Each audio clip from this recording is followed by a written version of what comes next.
query must be ó máa answer query ẹ̀. Mo bèrè lákòókò pé ṣé first time tó lórí Naomi tó máa kọ́kọ́ ṣe nǹkan tó ṣe yẹn nìyẹn tí nǹkan tó ṣẹlẹ̀ ṣé tí ẹ̀ máa kọ́kọ́ kú nínú program ẹ̀. sótán báyìí àbí ṣé bẹ́ẹ̀ sáà ti gbogbo ìhàlẹ̀ yìí ṣe bí ẹ ti sún ọ̀gá Yẹmí délé ẹjọ́ báyìí ẹ ti sún olórí Naomi délé ẹjọ́ àbí ṣùgbọ́n mo fẹ́ fi àsìkò yìí advice gbogbo ẹ̀yin tẹ́ jẹ́ olóòótọ́ láwùjọ tẹ́ fẹ́ràn iṣẹ́ rere láti ṣe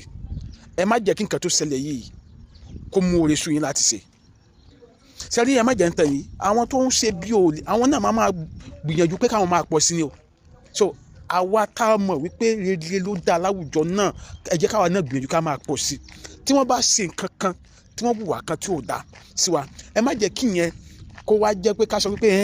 àní ṣe rere mọ́ àní sòótọ́ mọ́ àní sọ̀rọ̀ mọ́ rárá o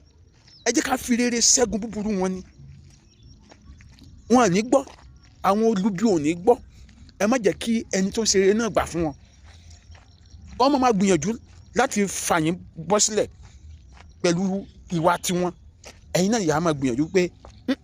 òtítọ́ ló máa lékè nǹkan tèmi rí sí nìyẹn gbogbo ẹ̀yin tí ẹ tọrọ nǹkan tó ṣẹlẹ̀ yìí dùn ẹ má jẹ́ ká kàárẹ̀ Ọlọ́run máa gbògo lórúkọ Jésù.